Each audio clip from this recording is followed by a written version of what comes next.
Now you're welcome along. So quite the weekend. One Grand Slam in 125 years and suddenly 3 in 15 years for Ireland. 5 Six Nations titles in 15 years as well. 09, 14, 18 and 2023. Finally in Dublin. Andy Dunn and Jerry Thornley will join us this hour. We're starting Monday Night Rugby early, as you might imagine, so looking forward to that. They're on the way. Football show with rugby man at heart, Kenny Cunningham, also coming your way. 53106, the text number. We're at Off the Ball on Twitter. Michael McCarthy here in studio. Hello. I'm here, Joe. How are you? Kenny Cunningham here in studio for the Newsround as well. Hello. You wanted to talk rugby. I said, okay, we'll make it happen. All night long I'll talk rugby, Joe. All night long. And Richie McCormack, hello to you. I'll talk Anton, Joe. I'm just here for the ride. Indeed. All night long, here for the ride. All sorts of jokes to be made. Mike, who's your favourite? Who is your favourite Mick McCarthy? Is it, Captain Fantastic or off the ball magnate? Mick McCarthy, or you magnate? There's a promotion. I'm in a difficult position there. I appreciate I'm in a difficult position. What an extraordinary occasion on Saturday evening. Joyous scenes at full time. Kids being thrown in the air, trophies. I mean, there is just something about watching scenes that are beautiful. Like, they just make it go on all night. So amazing. I'm seeing as well, I just saw it was released, the most watched sporting event since 2017 in the country. So Virgin got those figures out quick, Joe. They sure did, yeah. So they were just there for you, Joe. I mean, I want to say, amazing. I mean, not Ireland's greatest performance by any means, and nerves in the air, as you might imagine. But once the finale came, it was glorious. Dublin had been waiting a long time. Yeah, well, not their greatest performance. Like, Kenny, you'll understand this in high level sport better than we ever will. But like, the fact that they still won the game comfortably. I know there was a red card involved and everything like that, but there was a time midway through the second half where I presume I wasn't alone in the country and thinking, and I know Andrew Trimble even said it on commentary, where this felt like it was getting away. This felt, I think, rattled was the word used. And it was a scary time. And the one thing you always have to remind yourself is that every time this happens with Ireland over the last year or so, they just find a way. And they did it again, and they just got their act together. It took them 60 minutes or whatever, but they got their act together and they won the game comfortably in the end. Just like we were having the same conversation last Monday, but it was for different reasons. Obviously, there was things went against them more so than them going against themselves. Like it wasn't panicky stuff, Tom. Exactly. I know, but it wasn't even like at that time. Yeah, in that period in the second half, that first kind of fifth, it wasn't going our way or whatever. And I know you're getting everybody's getting a sense of, but it wasn't like, we're giving away too many fouls. There was mad stuff going on. People kind of losing their discipline or anything like that. So I never got a sense of that.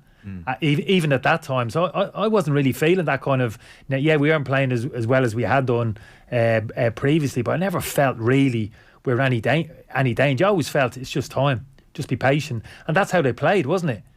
That's how they played. They played as if we're not at our best there. We know that, so let's just let's keep going. It's going to come. They never lost the defence or the discipline. Yeah, like that's, isn't it? Like, so everything was gone to hell with the ball. Yeah, but they didn't give away penalties, they didn't give away cards, and they didn't give away tries. Most importantly, England were getting nothing for free, even when Ireland were at their worst. Like, yeah.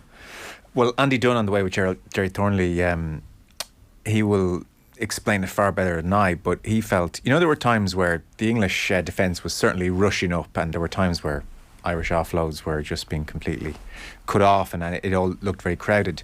Andy's sense was that certainly there was nervousness on the part of the Irish players, and so when attacks were starting off ruck ball, players weren't holding their depth. They were so eager to join in that they were getting there too early. Keep the distance. Timing was off. Wasn't as synced up as it could be. Yeah. But Andy, and he'll explain it again very well, was making the point. It's to their credit that at some stage in the game, he reckons at halftime in particular, they acknowledged this, they understood this, and they were far better in the second half.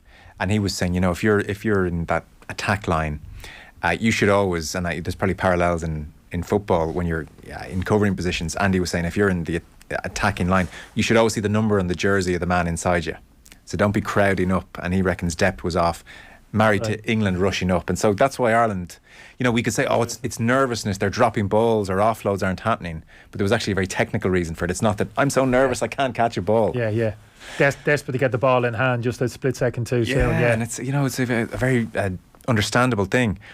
Richie, a lot of people's favourite moment, Johnny Sexton, the whole stadium on their feet, ovation to say goodbye to him, and he's got his hands on his hips grumbling that he has to come off. Yeah, it's a perfect Sexton way to say goodbye to the Six Nations. I think that's pretty standard. I don't think we should. I think him being dragged off kicking and screaming probably would have been a step up from what we saw. But yeah, it was always going to be a niggling injury that really kind of forced him off and forced his hand. But a hell of a way to say goodbye. A brilliant weekend. Like, I don't know if people saw the pictures that accompany the captain's run on Friday, where Andy Farrell essentially just invited down Sexton's family. So they wanted it to be a family occasion. So I think all of that stuff, it being a home, added to the nerviness of the occasion as well. But God, Sexton deserved every bit of the send-off that he got. And you still got that sense from his interview afterwards that, you know, the World Cup is still the thing for them and he'll take time for his send-off in the future. But he is... I don't know if did you hear the quotes from Keane Healy last week where they talked about the Jonathan Sexton that they get to see if Ireland win.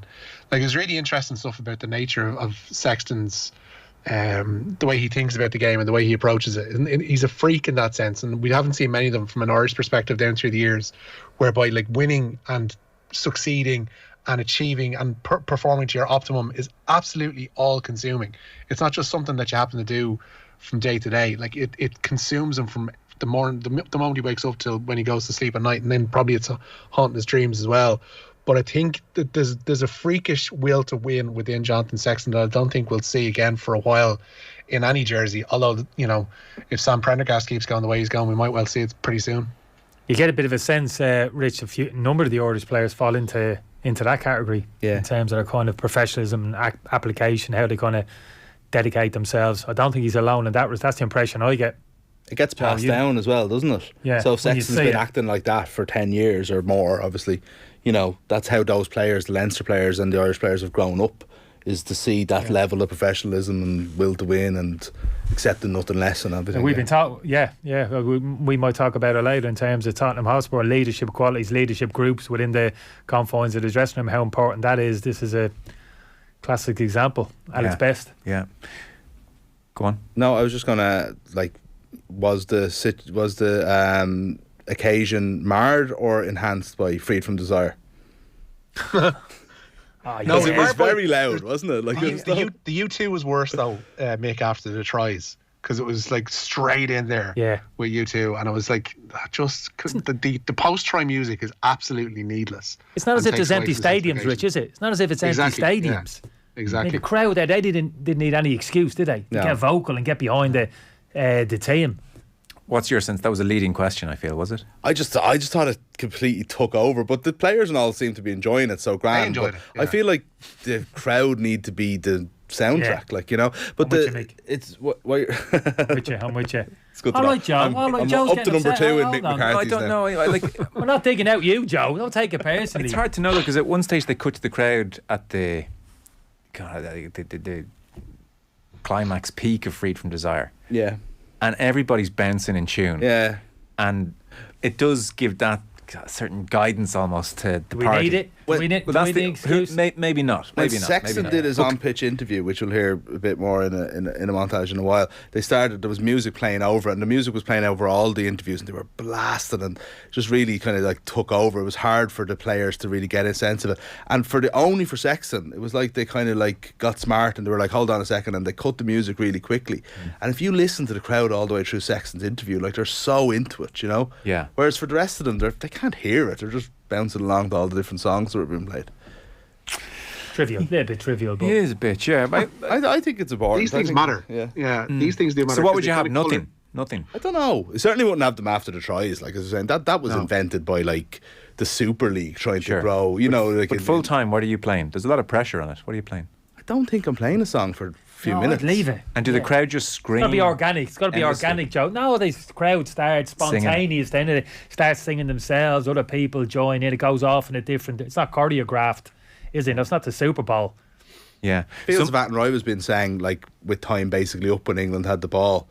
That was brilliant. Yeah. You know, that would have kept going. John in Dublin says, lads, I'm disappointed the game didn't stop and family and friends didn't come onto the pitch to congratulate Sexton when he made the scoring record in 17 minutes. I know. I mean, look, what are we doing here? It's not a professional game at all. Thought the scenes after that, it's an obvious thing to say, isn't it? But the scenes, I was glad to see them celebrate in that kind of fashion. I know it's an so obvious good. thing to say, but they are really into it. So good. And watching it, you're thinking, oh, so pleased for them. You know, so pleased, family, the whole shebang. Yeah. And we're talking about the music, a little bit choreographed, nothing choreographed about that in terms of being in each other's company, families. The whole thing was natural, wasn't it? You could see that chemistry, that bond between them. It was right there. You can see it in terms of how they play to an extent. You know more than me, Joe, in terms of like how well drilled they are. But you saw it there as well, the team dynamic. Well, the scene, and it was during Freed from Desire, which did give them they seem to a love beat. it. Johnny jumping on one Joe's leg. not letting it go. It Joe's did not give letting them. it go. It did give them a centre Joe's down point. there dancing, Kenny, you know. When Andrew Porter's holding the trophy in a circle, and they're all jumping in time to it, and there's kids being thrown left, right, and centre. I mean, you could watch that forever on slow motion. Oh, it was great. It's so good, so good. Got to enjoy the moment. Yeah, you do. But like, and we touched on it on Monday Night Rugby. It wasn't like in Cardiff in 09 when they won the first Grand Slam in 61 years. It wasn't that frenetic, players sprinting in all different directions and losing the head. Like, mad stuff. they were shaking hands, and it was hugs. It was like job well done, satisfaction. Let's enjoy it. Satisfaction. It's very wholesome as well, the kids. And I think, Joe, Rich, you probably know better as well. I think it's bigger than that. I'm sensing something here for a while around the country, and obviously I'm Dublin in particular. So even the morning of the game, Rich, I was out kind of north side, you know. Yeah. I don't know if you saw me there. You saw me a few weeks I didn't ago. this time, Kenny. You No, weren't trailing me. No, you weren't trailing me. I didn't have the spies out on Saturday morning. No. Well, it's amazing. I was a couple of places I went into Northside now, and you know Northside, not a hotbed of rugby, as you know, but the chat. I heard it going around cafes and little pockets of people. Where are you watching the rugby? yeah. And these aren't rugby people. There was loads of that around, Rich. And I never remember that before. We've had some big games or whatever the last 10, 15 years. But I think you get it. I've seen it the last kind of year. This kind of ripple, it's really that ripple effect is going off and all sorts. There's a massive buy-in now. They're I'm likeable. not talking the rugby fraternity here. But they're massive they're buy-in likeable for people. bunch. The coach is so likeable. The players, I think, like everybody, the Sexton mania. You know, everybody just loves what he's about, and it's all kind of swirling together. World Cup on the horizon. It's not one individual, Joe. It's the whole group. People like what they're seeing, Rich, and that team. Now, how they present themselves, how they speak, how they interact with each other, the whole shebang. I think the provincial setup actually weirdly has helped that a bit, because it gives everybody a sense that they're involved with something of a successful team. And we've got 4 provinces that are all at decent level. Like, nobody's cloggers in amongst that lot, and they're not bound to be anyway with the way things are set up. And I think that offers people a road into the Irish rugby setup, and as long as you're in with Leinster or with Munster, Ulster or Connacht, then naturally you're going to be an Ireland supporter. So I think the provincial setup actually has to be commended for aiding that. But yeah, like Kenny says, like, I saw people in Ireland rugby jerseys, not just Ireland jerseys, rugby jerseys over coming out McCarthy's in Northside on Saturday morning. Like that just doesn't happen like week to week. True. And you know, anecdotally, that's the kind of stuff you see around these occasions, and it's nice. Dan in Cork says, I was at the match Saturday. I got to go to a break in a second. I will. I was at the match Saturday, 44 years old. Feckin' loved Freed from Desire. Huge tune. And then my kids loved it at Musgrave Park for the 20s. It was class. Really works, says Dan in Cork. Do you know, I'm nailing my colours to the mast. I thought it worked too. Okay, I thought it was great. Yeah, I thought it was great. Tone the line. I thought it was great. Will Griggs on fire. Tone the line would be too cool for schools saying, Joe's let's have compromised in organic. terms of what he can say about this. Oh, sorry, it did me no favours. I couldn't even hear myself. Tony in Cork, I was there Saturday. The piped in music was terrible. After the anthems, the tripe they piped in totally murdered any buzz. Freed from Desire was absolutely atrocious, says Tony in Cork. And I'd say that's more in the majority, actually. I wouldn't go that far. It's like the red that card. far now. Don't get me wrong. Atrocious, says Kenny Cunningham. No. I hear it. It's like the red card at this stage, so we just can't agree on it. Yeah. We got to take a very short break, then we'll pick up and actually get into some of the stories in the Newsround. Off the ball. This is News Talk. You're welcome back. So, extended news round. Richie is going to bring us through some of the stories in just a moment. Kenny Cunningham insisted on being here to talk rugby. So glad Rich is back. I thought he was gone. Mick McCarthy is here as well. He hasn't given us any stories yet. We should start the news round. Keep your texts coming in. Any thoughts on Saturday, and we'll get to them. The news round is, as ever, brought to you with thanks to Gillette Labs. Get the ultimate shave or your money back, Kenny. Or your money back. Neon Night Edition available now. Richie, you're starting with Katie Taylor.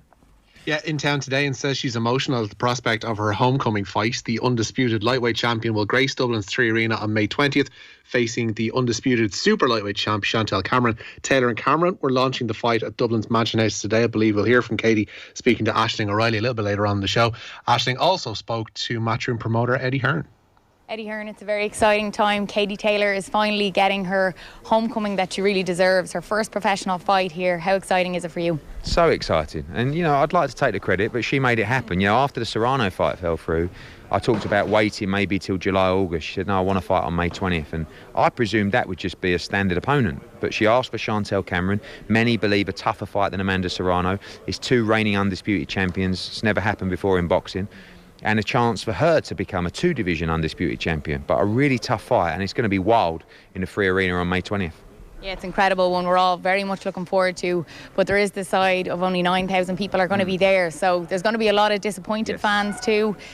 Croke Park, it was meant to happen there. Can you tell us a little bit about that and why it isn't happening there? Yeah, it really come down to the costs and the numbers, and obviously there was another rugby event taking place on May 20th. So from a tourism perspective, it wasn't as valuable, and the costs of running the show at Croke Park were 3 times more than the cost at Wembley Stadium, which was baffling, but it was what it was. And we had a chance. We either go to the Free Arena now and look at Croke Park later in the year, and that's what we chose to do. Don't know. Not buying it. He's got to step up. He's got to step up and make that happen. He's got to take a smaller cut. Only take 5 million from the fight instead of 8 million, and make sure Katie fights at Croke Park at some point.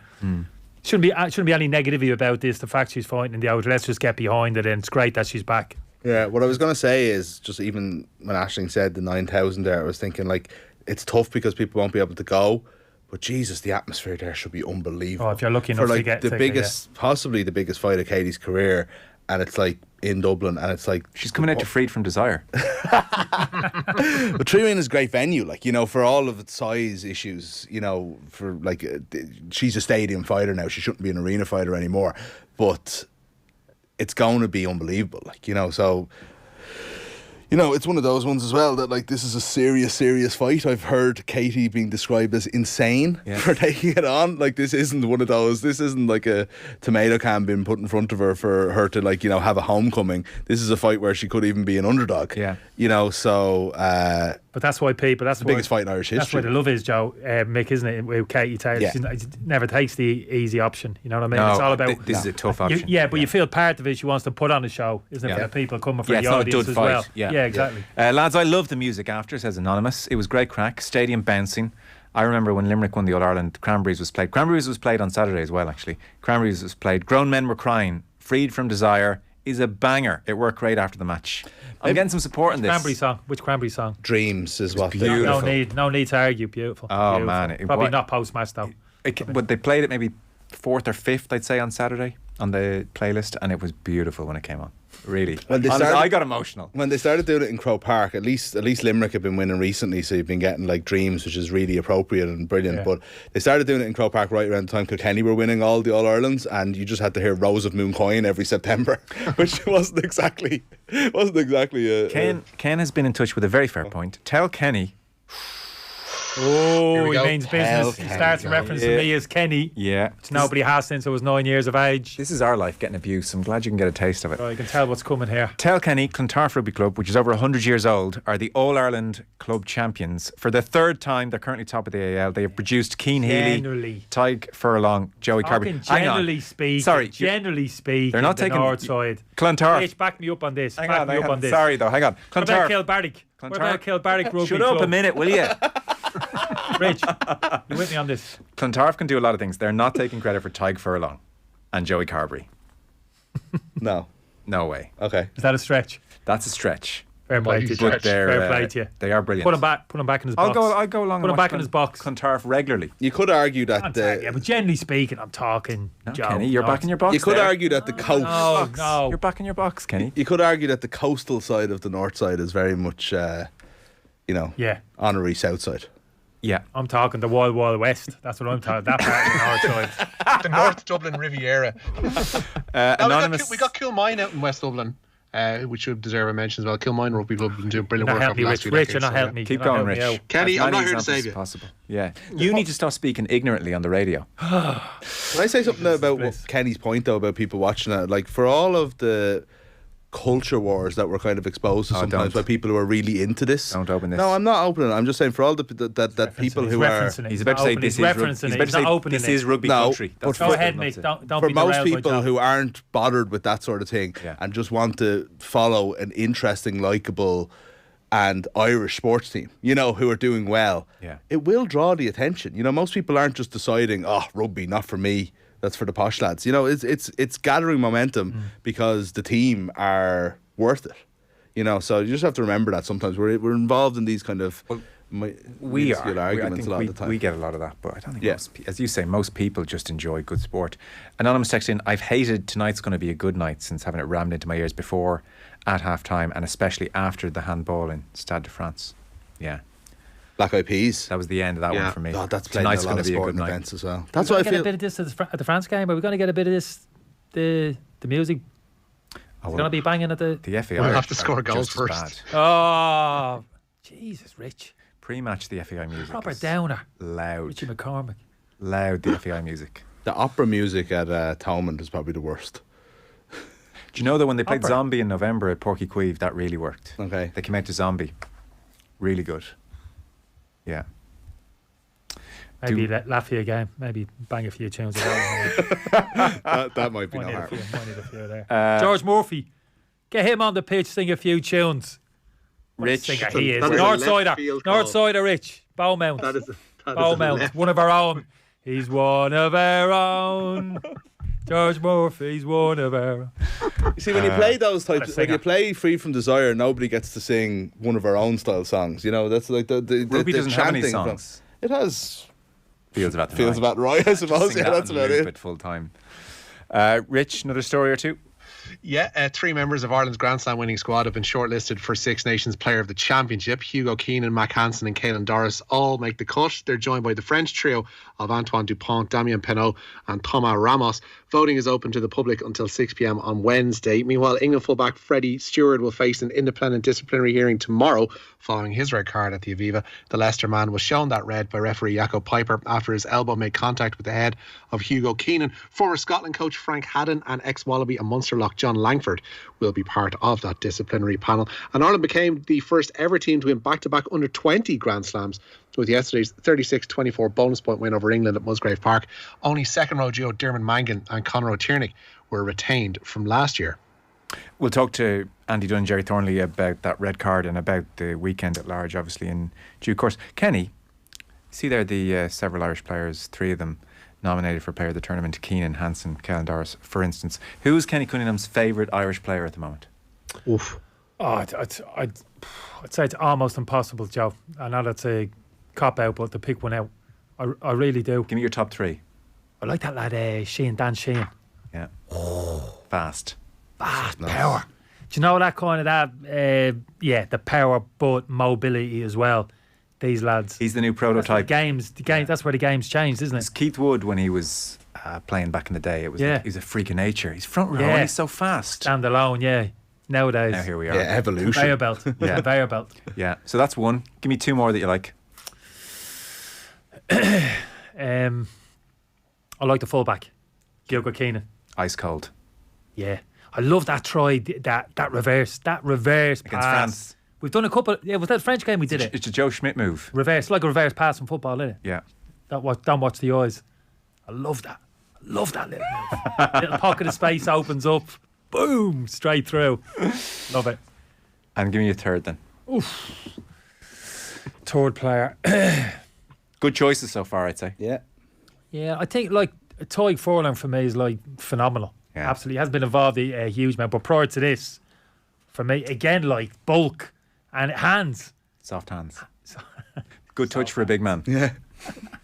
Needs to get a bit of game time though. The hands. One weren't thing the I want to softest say, we one, haven't got time to talk about it on the show. Off air, I need you to talk me through the English red card on the under-20s. I'm not having it.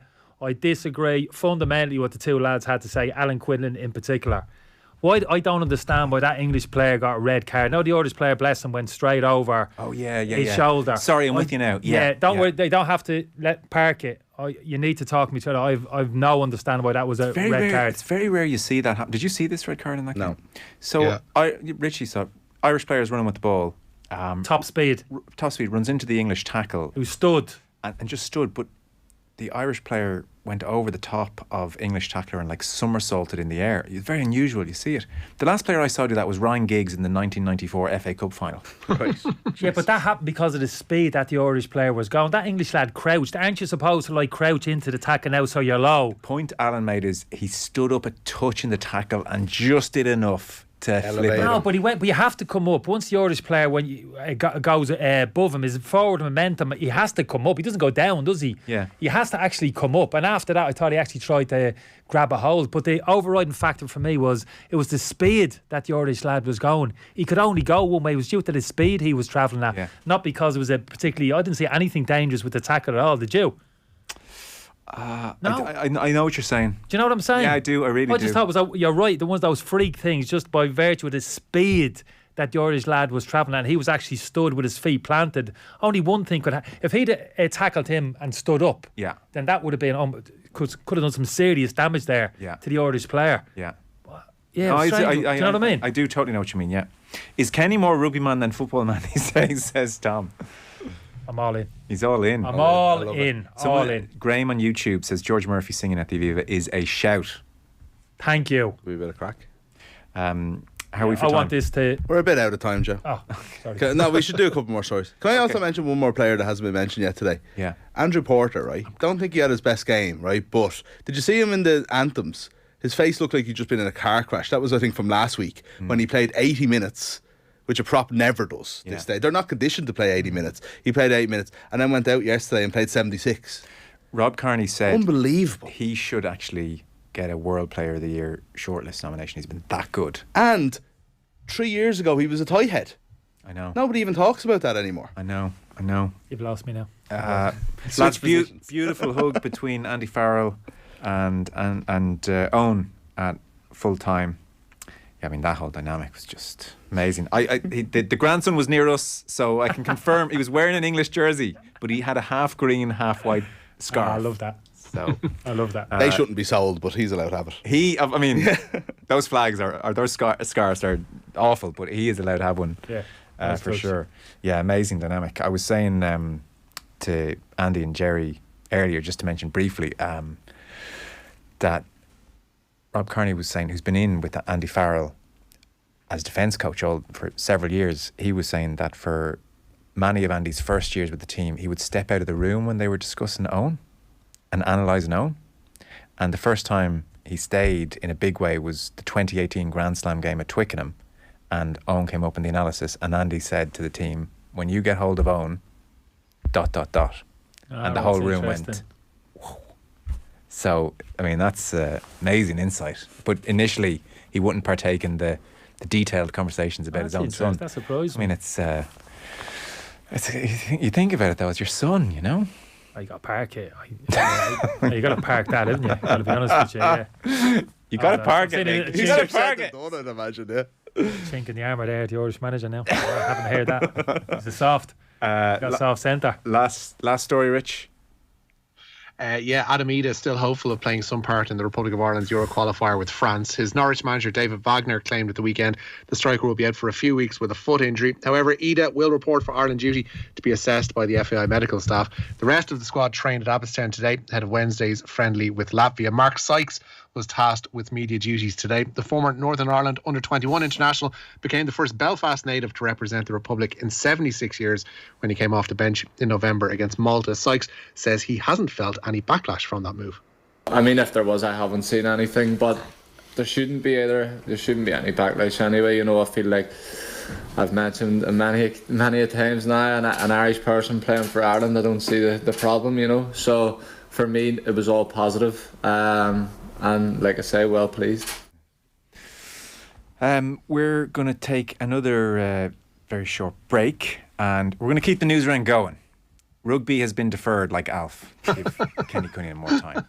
So we can speak about more rugby. Yeah. So rugby is coming up at 8 with Jerry and Andy. We'll take a very short break. More from Richie and Mick and Kenny Cunningham in just 1 sec. Off the ball. This is News Talk. Now you're welcome back. Sorry, this is the longest news round of all time. I've made a complete mess of this, really.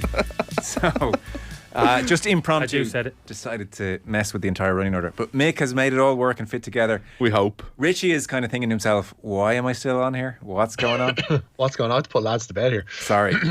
We'll be gone in 8 minutes, 8 more minutes, All right. and then we'll hear from Right. Katie Taylor, and then rugby is coming up, and Kenny Cunningham is still with us. Kenny, by the way, will be with us for the football show, where Spurs, they get it in a big way. In short, Kenny's take, Mick, is that he just doesn't see a team like them in the league in terms of not trying. Don't misquote me, Joe. Don't misquote me. Do you think they're not trying? Oh, I don't know. No, there we go. Here we go. I didn't actually. Did you see? That's not a direct quote. Who said it today? Was it Jack Pitt? I was trying to stir the pot.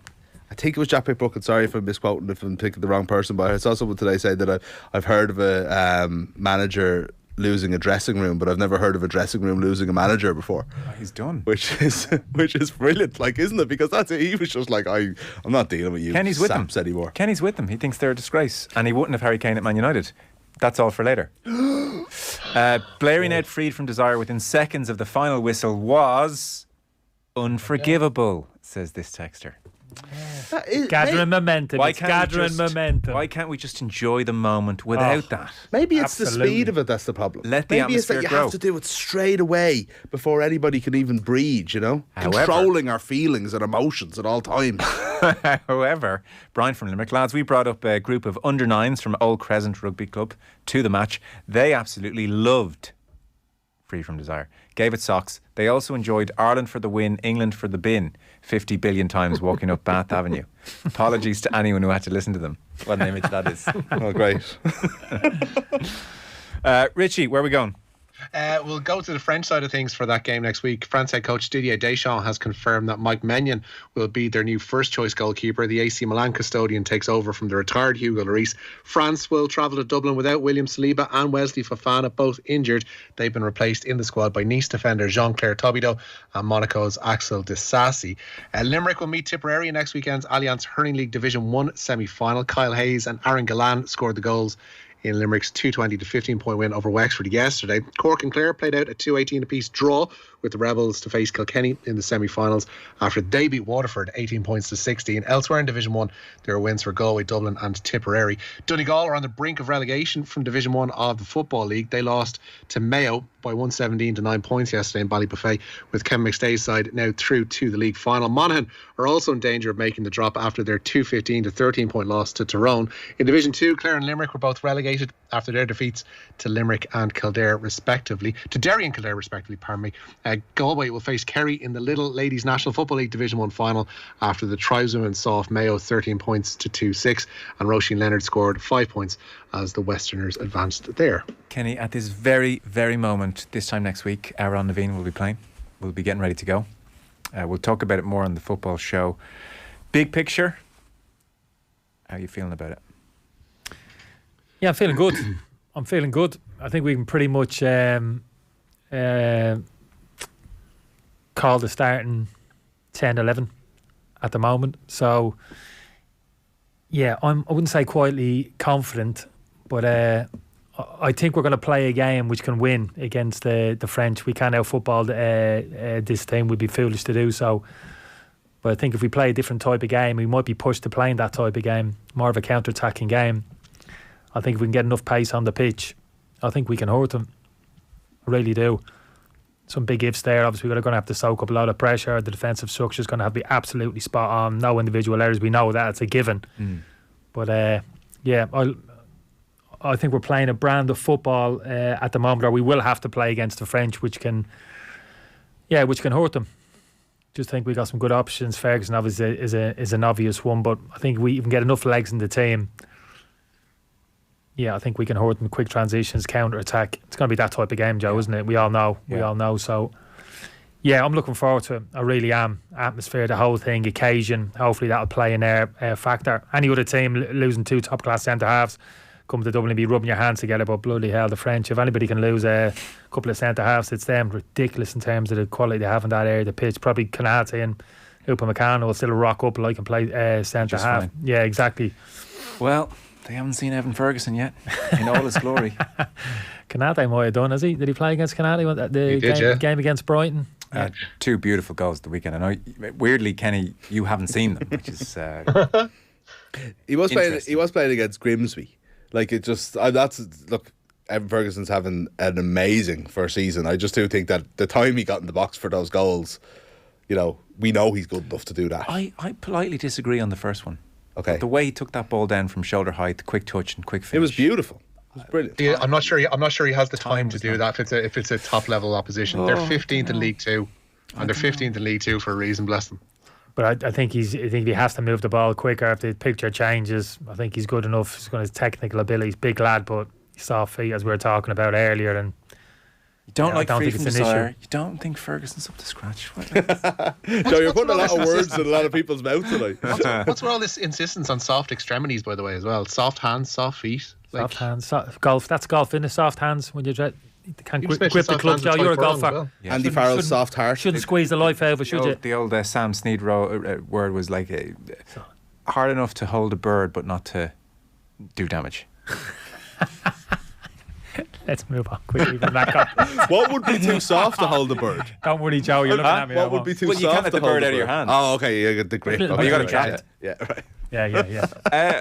Softness is probably an underrated quality in sport. Like, to be relaxed, your touch, all sports, right across the board. You've got to have a certain softness, don't you? Do you agree with that? In terms of, you're talking about your physical, Yeah. not tensed up. You got to be primed, but you have to be relaxed to do your best stuff. Yeah. I take your point. Thanks. Yeah.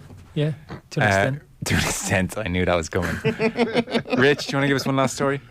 Antonio Conte reportedly told the Tottenham board that his comments after Saturday's draw with Southampton were aimed solely at his players. The Spurs manager criticised the culture of the club in a lengthy rant after they squandered a lead at St Mary's. It's understood that Chairman Daniel Levy has accepted Conte's version of events and he remains in charge heading into this international break. We're going to talk about that at length on the football show with Kenny Cunningham. Richie, apologies to keep you. Oh, sake. I'm going to delay me tea, Joe. Bumper Newsround. Thank you very much. We still didn't get to all the stories. I know. A lot of waffle on tonight's Newsround. It's giddy. We're celebrating Michael McCarthy. Thank you. Thank you. Kenny Cunningham back on the football show. Thanks very much, Kenny. No problem.